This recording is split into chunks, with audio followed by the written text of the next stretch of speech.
Ooh, I am having a tough time today, y'all. Ooh, my allergies, y'all. Ooh. I know you be like, Nate, you always talking about your allergies. I know, because I'm already struggling with them. Oh, my God. So anyway, guys, if you have not already done so, please remember to like, share to Facebook, subscribe, and visit uptopbeauty.com. I know you see that bar ring in the window. Don't you love it? Don't you? We got them in gold and silver tones. So won't you just stroll on over there and check it out? Oh, by the way, guys, all the orders that were placed before today have, within the week that have been placed before today, like from Thursday to Thursday or Thursday to Wednesday, have been mailed out today, and you should be receiving your tracking number in your email if you haven't already received it. Okay? And if you are not already a part of our book club, please remember to hit the Patreon link below and or the join button here on the YouTube, and for a small monthly fee of $5. You babies, yes you, can be privy to all the shenanigans before the YouTube gets it, if the YouTube gets it. Now, let's continue talking about the untold story, Bury Me in Motown by Raynoma Gordy Singleton. Okay, now where we left off, Sugar Ray had just started talking about her son Cliff. Okay, and today we're going to talk about a little bit, before we move on, about his mischievous ways. Okay, she said that although, you know, Motown / Hitsville, Tamla, Gordy Records, you know, all that, you know, was going on over there. Although he was quite mischievous, he was well loved within the Motown family, right? And it's so funny to me how she calls him mischievous when we know that, you know, to be politically correct, you can't say the word bad, because if you call a child bad, then he'll embrace the word bad and he'll be like, okay, well, they call me bad, so I'm gonna be bad, you know. And for real, you know, I mean, goddamn, I mean, they replace it with mischievous or precocious, okay? But listen to me, I love my nephew to death with them pretty big pink lips and those gray eyes and his charisma. I love that little boy to death, but he is not precocious or mischievous. That little motherfucker is bad, okay? But anyway, Sugar Ray goes on to explain a story that her son Cliff had one time told her. He said that whenever him and little Stevie, you know, Wonder, would play, they would play the, you know, hide and seek game, right? But little Cliff was confused, because he's like, hold on, how this blind boy is able to find me every time? You know, well, because my nephew is partially blind, the bad one, okay? He has a great sense of hearing and smell, okay? He can smell a plate of pancakes, girl, 30 miles away. You hear me, okay? My baby is in Husky now. This COVID. These kids can't go outside. But anyway, okay? So one day they playing hide and seek, you know, and little Cliff is like, God damn it, how is he able to still find me every time? What is going on? So in his mind, he thinking to himself, oh, this blind thing must be an act. I know what I'm going to do. I'm going to pretend to be blind and wiggle my head the way that little Stevie Wonder wiggles his head, and maneuver the way that little Stevie Wonder maneuver his head, you know, and I'm going to make me some money like little Stevie make money. Okay, but, you know, that had to stop, because when little Stevie found out, he was in his feelings, you know. Little Stevie was like, what are you doing? Are you making fun of me? He's like, no, you ain't blind, so I ain't blind either, but we both pretending. Little Stevie was like, no, I'm not playing. This ain't no gimmick. This me, bruh. This me. I find our financial situation was improving. We were far from tycoons, but life was much more comfortable than it had been in the early days. Although I handled finances with Mike, that would be her brother, and knew our net worth and potential, I didn't think of us as rich. it was just great to have the inflow so we could continue to create the outflow, the music. Girl, oh my God. So right, this part tripped me out, all right? So anyway, she's discussing a conversation with her parents, right? Her father says to her, so how's Napoleon? Napoleon, like the Napoleon complex. She's like, Daddy, her father like, ain't nobody playing with you. How the hell is Napoleon? She goes, I know my father respects Barry, but, girl, anyway, she's like, I know my father respects Barry, but he wants me to be protected. So what she does to, squash her father's concerns is, Dad, I am protected legally. Okay? No. He says to her, are you protected legally? She goes, damn it. We've been through this 1,000 times. Barry and I have a 50-50 split in business. Okay? Now, this my thing. You can talk that shit to your pappy, but you can't talk that to Barry. Barry can tell you he about to leave out the house and, hunt on another girl, and you stand down, but you can talk that way to your pappy? Hold on. She continues to say that 20% of my share I have elected to give to the original members. They've been at it as long as I have. My temper had a short fuse on these occasions. Mama's tone would be just as testy. You got all that in writing and signed? It's an oral agreement, Mama. Raynoma, my mama said, putting a slab of roast beef on my plate. You are a damn fool. So I don't feel bad. All the times that I be giving Sugar Ray the business. Even her mammy told her that she was a damn fool. Okay? But anyway, she told her parents to go to hell. But on the inside, she was like, on some level, I knew that my parents were right. Bitch, on all levels, your parents are right. Oh, girl. So this part right here reminds me of the Mary Wilson book.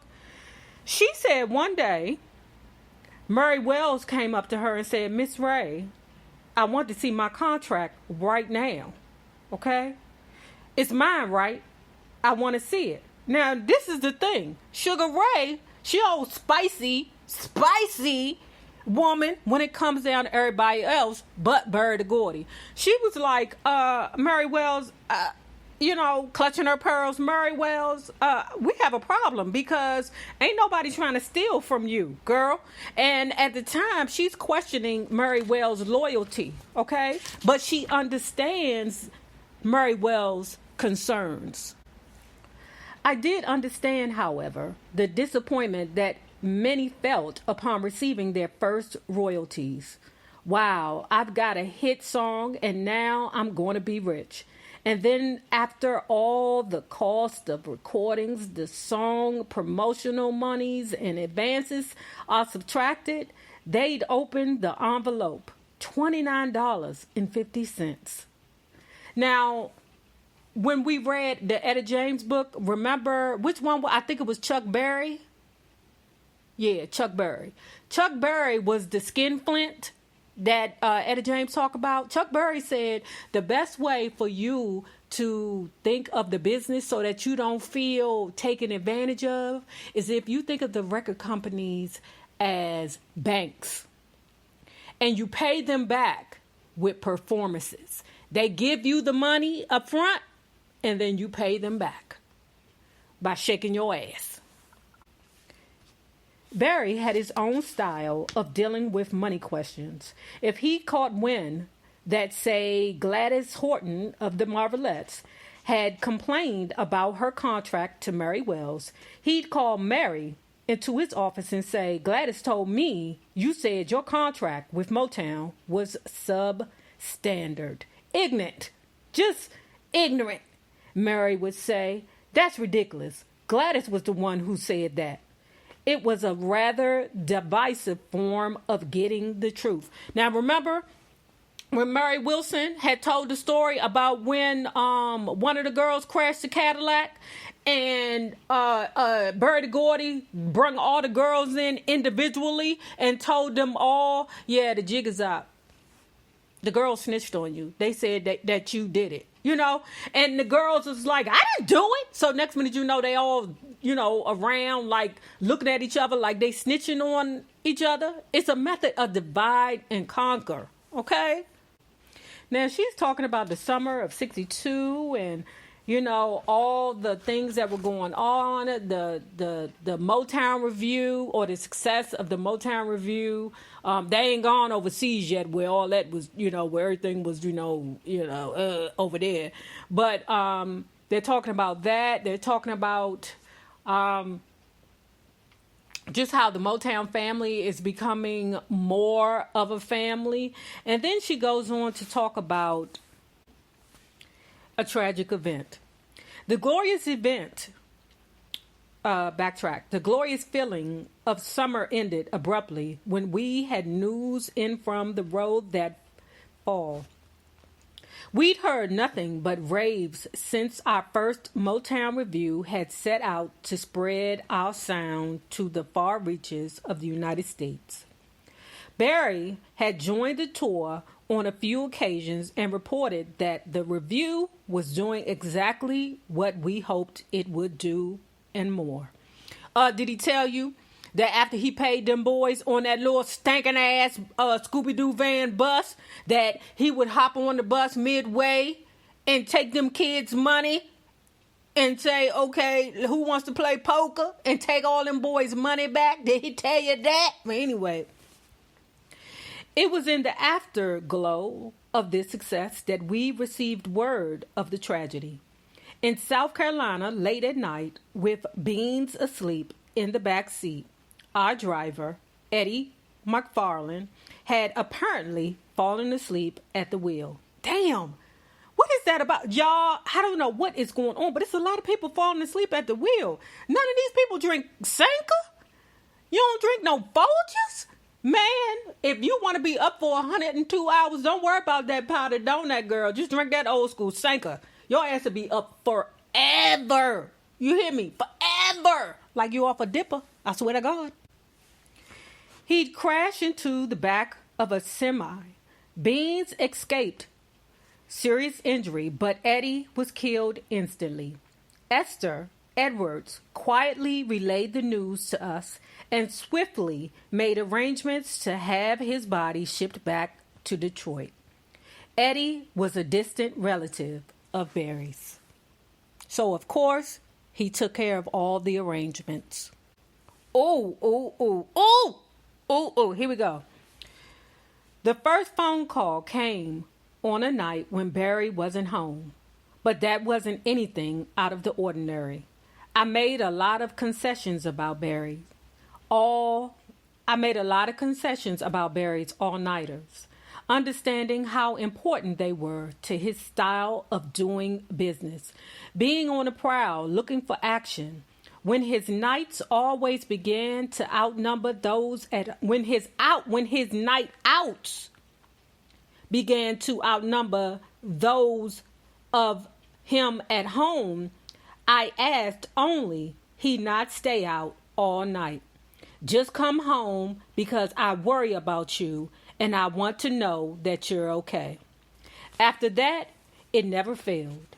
Like clockwork, he would arrive 1 minute before 6. What the hell? What the girl? Oh my God!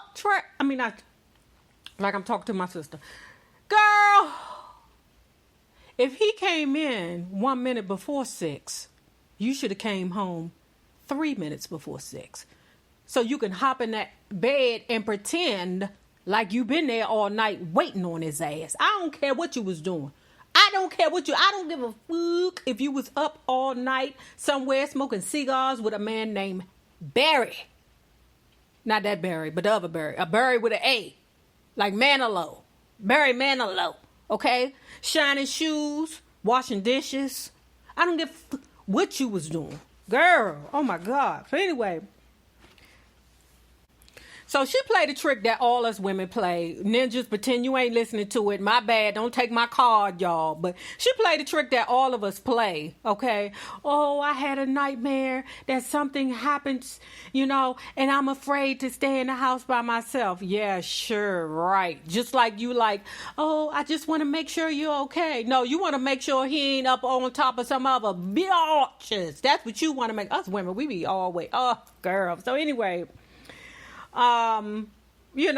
she goes, I just don't feel comfortable staying at home by myself. Murray was like, okay, well then don't worry about it. I got you. Girl, next minute Robert Bateman was one of the only Motown guys that Barry felt he could trust in such a situation. So instead of Barry staying home, he sent Robert Bateman to his home to keep his wife company. You say, what? Yes. You sent another nigga to your house to stay in a house with your wife, longing for the passions of a man's embrace. Wasn't he, what is that? Wasn't he, what's that word, y'all? Damn, I can't even think of the word, but he was very cocky about that situation. Robert systematically checked all the windows, locked all the doors, inspected the household, and switched on the floodlights. He escorted Barry to his car, a sleek turquoise 62 Cadillac convertible, and I went up to my bedroom to watch TV. Oh, hi, Robert, I said when I saw him in the doorway. Hi, he said very casually, stretching out beside me on the bed. Girl... We watched some TV and then talked for what turned into hours. I found myself confiding in Robert about my recent loneliness, something I'd done with no one. And suddenly a question arose in my mind, one that had never been allowed to form. Robert, where's Barry? Who is he with? He looked away and back. Miss Ray, I know where he is. And I know who he's with. Oh, my God, Robert. Who? Who is it? I was on my knees on the bed. Yup, he wants you on his knees, all right. Robert was lying on his side with his head propped up in his arm. I'll give you that information. And his eyes went from sympathetic to calculating. But not for free. What do you want? I sighed. I knew damn well he just grinned. Well, pretending he wasn't serious, I laughed and sent him downstairs. No sooner had the drone of Barry's engine faded down the street than Robert flew up the stairs. Hi, he said, and I turned to see Robert standing in the doorway with a ridiculous lewd grin on his face. Now stop this silliness. I couldn't help but giggle a little. Come on, he teased in his deep voice. I have information you want. You have something I want. Now, Sugar Ray, what are you going to do in this situation, Sugar Ray? What would y'all do?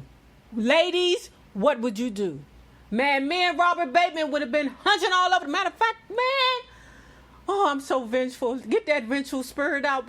Lord, take it out my soul. First of all, take the Smokey Robinson images that I have had in my mind since we started this book. My God, I just can't get Smokey out my mind. Every time I play the ooh, baby, it just takes me,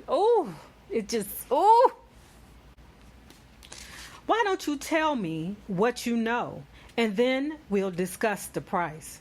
I thought I'd try outsmarting him. Nothing doing.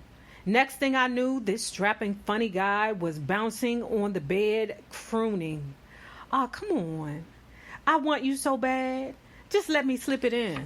Slip it in? No. That wouldn't be my... Oh, I ambitious, y'all. I'd be like, oh, you want it. You can't slip it in, but you can eat it. You can taste test it. That's what you can do. You might can't, you can do that. Okay? Anyway. But then he'd get on his hands. Here, let me take it out and just show it to you. Oh! Oh! Now that's crossing the line. I don't ever want to see an unwanted pickle, okay? I don't ever want to see that. Robert, stop it. At the end of the week and at the end of my wits, I surprised Barry one morning by saying I'd gotten over my nightmare fears. That day, the disappointed Robert was told his security services were no longer needed. I never found out what Robert knew about Barry. I also never told Barry about Robert's outlandish advances. That was a mistake I'd made long before. Sonny is really flirting with me, or Obie Benson hit on me at a picnic. Barry always blamed me, of course. It's your fault. Or you must have been leading him on. Girl, that's called gaslighting, girl. Gaslighting to make you think that you fucking crazy, okay? Only later did I learn from James Jameson that anytime I reported such misconduct, Barry would fine, ridicule, suspend, or threaten the guilty party. So I opted not to tell Barry about Robert's advancements. Hold tight. Hello, I answered, just on the brink of sleep. There was a silence. Hello, I repeated and yawned. Who is this? A longer silence. I looked at the clock. It was 3:30. A prank, I thought, and hung up the phone and soon drifted back to sleep. Hello? The second call came 20 minutes later. As before, there was only silence on the other end. I hadn't yet told Barry about the calls, as I didn't want to be accused of being crazy again. That's gaslighting, girl. That's what them niggas do. Just like, okay, so hold tight. Let me go to the left. I'm going to come back. Just like, like say for instance, you see your dude with another female in a car, or your bitch, whatever it is that you see your dude or your woman or your wife in a car with somebody else. You know your car tags, or you know his tags, right? You know that's your husband or wife. You know that's not you in the passenger seat, or his mammy or his sister, or none of the cousins that he talked about. But when you approach him or her about it, she be like, that wasn't me. What you mean that wasn't you? That was you. I saw you. It wasn't me. See, it's all a part of gaslighting. That's what them niggas do. Just like, another thing, y'all. Another thing they do. Hold tight. Give me 2 more minutes, right? So anyway, like sometimes, like when a man is messing with 2 women, what they do is, you're welcome. So for all you ladies that didn't know that this was gaslighting, he would tell lady number 1, oh, she crazy. Don't listen to her. She crazy. She don't know what she's talking about lady number 2. Then in the interim, he's telling number 2, she crazy. Lady number 1 is crazy. Don't listen to her. So he got both these 2 women thinking that they are both crazy. None of them are believing the other one. Just in case Shirley, this is Barbara. Barry told me that you be over there. Yeah, Barry told me you was crazy and I shouldn't talk to you. Click, hang up. You see what I'm saying? That's the kind of gaslighting bullshit that them ninjas be doing. I did tell him about the next development on the 5th day. The calls came with a voice. Hi, the woman's voice was soft and friendly. I'm calling to let you know that your husband just left me and will be home in about 20 minutes. Woo! Oh my God, I couldn't believe. Okay, there was a key in the lock. It was exactly 20 minutes later. As he walked into the bedroom, I swung out the bed. Some woman just called here and said you were with her. That's ridiculous, Barry said. Don't start that crazy shit again. I shook with anger and desperation as I ran down the particulars of the conversation and the calls. But Barry, acting as if I was unstable, blew the whole thing off and dressed for bed. I went to the window and stared into the darkness outside, gripping the window sill, trying to get a grip on myself and what was happening. And that was only the tip of the iceberg. Well, did he get there in 20 minutes like I told you he would? That was the opener of the next call. Who is this? Your husband and I had a great time again tonight. Her soft voice was like thunder in my ears. I thundered back. How dare you? Who is this? Why are you doing this? Stop calling. Leave me alone, I screamed, and the line went dead. It went on for a week. Barry and I went to the 20 Grand to see the impressions. What did you do? I tried everything. I didn't answer some calls, or I picked up the phone and put it down again, or I refused to speak.